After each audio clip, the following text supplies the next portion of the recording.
This is the M9 wireless lavalier microphone from FIFINE. And what this is a budget-friendly, maybe intro to content creator wireless mic. Something that, if it is quality and worth the price, can be really powerful for anybody, especially people just getting into it. Now, what you're hearing is me coming through my Rode pod mic into an XLR audio interface, my Focusrite. Not over the top audio, but very professional sounding. What we are going to switch to is this guy, which will be on my hat, going into my Focusrite with no post-processing, just raw audio, because I want you guys to understand what this microphone sounds like. Let's get into it. What's up, guys? Welcome back to the channel. And if you're new here, I am Buckworm, and this is a place where we do deep dives on the gaming peripherals, production gear, and creative workflows that you're interested in, but we check it out so you don't break the bank. Now, before we get into this review, I want to say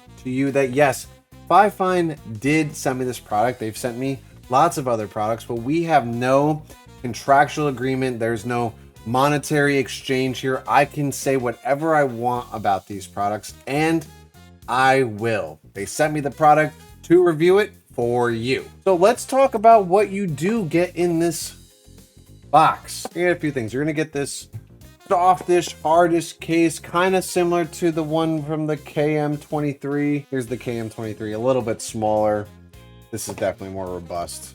I mean, the microphone's like 3 times as big. You're gonna get this hard case, which is actually a charging thing, kind of like an AirPod case, where you're gonna have the microphone, the transmitter receiver, which I'm using currently, and the other microphone, and everything charges in here with a little USB-C, and there is 4 lights here, which helps you determine how charged the product is.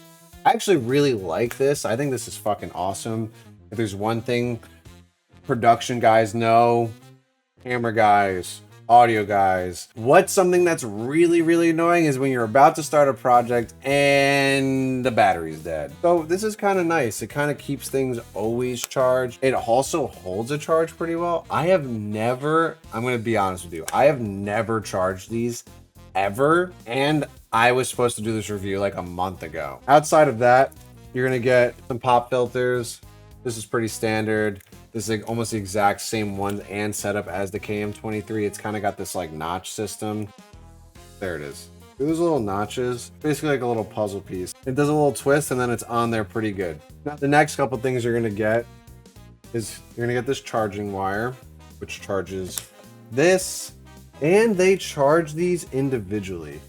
You haven't taken the plastic off, but you can charge these microphones individually. So nice USB, USB-C. I have a million of these. I'm sure you do too. One of these, which is just your standard auxiliary, going into a USB-C. This is what you would use for your iPhone. If you have an older iPhone and you don't have the USB-C, you still have your headphones jack, you can just run one of these, which is cool. They give you basically everything you need. And honestly, all of it goes really nicely inside this case. You can put kind of your wires up top here. And then you can take your thing and it fits perfectly in there. And then this is like an area for your charger. Honestly, I really like this case because it's just versatile and it keeps everything together. And it's also like a good shape. Is that weird? It's a good shape. This could probably fit in a camera bag. So as for the actual features on the microphone, there is 3 buttons and 3 buttons only. There is the on button, indicated by a blue light, like meow. There is the connecting button. That's how you link it to the receiver. And then there is the noise suppression button. I'm going to test out the noise suppression for you right now. I want to start by saying that usually when using noise suppression on a sub $100 lavalier mic, it's not the best. So just a little words of wisdom for people that are looking for a microphone under $100 is that out of the box, the raw audio is never going to be that good. Especially adding some native noise suppression, it might hurt. So forewarning, you probably are going to have to do more post-processing with a microphone that is on the cheaper side of things. That's not an easy thing to do. It's something that you can definitely teach yourself with a couple of YouTube videos, or if you have an audio buddy, they probably can set you up really quick, but it's not something that is the easiest to learn. So just remember that when you are picking up a sub $100 microphone, whether it's a lavalier or just one for your setup, it's going to take a little bit more post-processing to get it maybe closer to what you're looking for. With that being said, let's put the noise suppression on. I'm going to put a fan right next to me. So let's put this on. Okay. Now we have that on. And here we are. This is noise suppression on the microphone. As you can see, just like the KM23, it really like squishes down your audio and makes it feel like you're talking inside of like a giant like balloon. It feels like you're talking inside of a balloon. It's not the most amazing sound. It's removing a lot of just the warmth from your own voice. Now, is it working pretty well? Yeah, it's not working terrible, but it's also just making terrible audio quality in general. It's cutting out this fan. I'm moving around a lot, but it just doesn't sound wonderful, in my opinion. Let me know in the comments if you think that this is more than enough for a noise suppression on a sub 100 microphone. But personally, I don't think so. I think you get away with a lot more with post-processing or even a preamp on like OBS or in some sort of like single channel chain that you decide to create, maybe on like voice meter or any sort of preamp you have before getting to this. Now on the iPhone, yeah, you're gonna have to do a lot of post editing. Now that I have the noise suppression off, I want to go into the last feature, is talking about the actual receiver, what it looks like, how it works. It's going to be a little difficult because I do have this plugged into my audio interface right here, but as you can see, it is like 1 inch by 1 inch little square. It's got this nifty little clip that you can just clip onto your camera, onto the side of a selfie stick or whatever, onto a shirt, your pants pocket. And it's got this little display. Now, this isn't a digital display. This is just a clever little die cut out with lights behind it.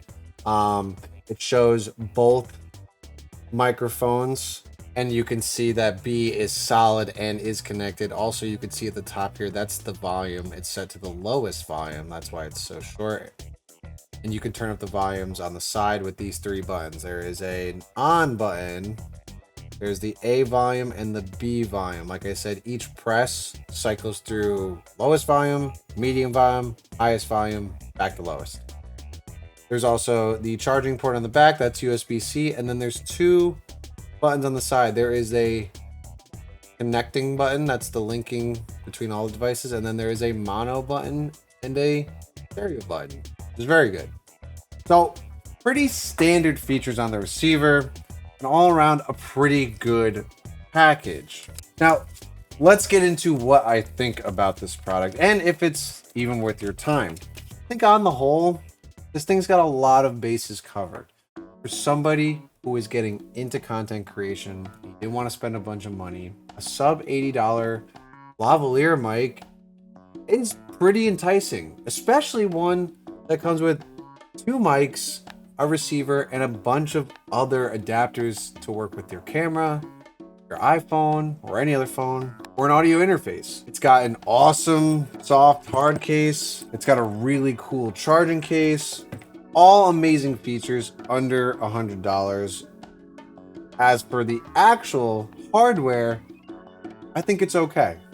That's really it. I think it's okay. I think that the price point and the features it gets is exactly where it needs to be. It doesn't punch above its weight. It definitely doesn't punch below it. It's exactly what you would expect from something at this price range for a wireless mobile mic. Now, $100 can get you something like this, obviously, if you have an interface that goes with it, but this is a $100 mic. I don't think we're there in the wireless space. Do I think we're getting closer? Absolutely. This is definitely on its way to being very, very high quality at a low price point. It sucks where the DJOs or DJIs or whatever, to get something like this, or even Rode, you're spending over $200, like easily, like definitely. I do think that this is a good microphone for what the price is and what it does. It's a good wireless lavalier microphone for $65, maybe okay at $85. Go for it. I mean, the price point is low enough where I feel like if you're starting to become a content creator, invest in it.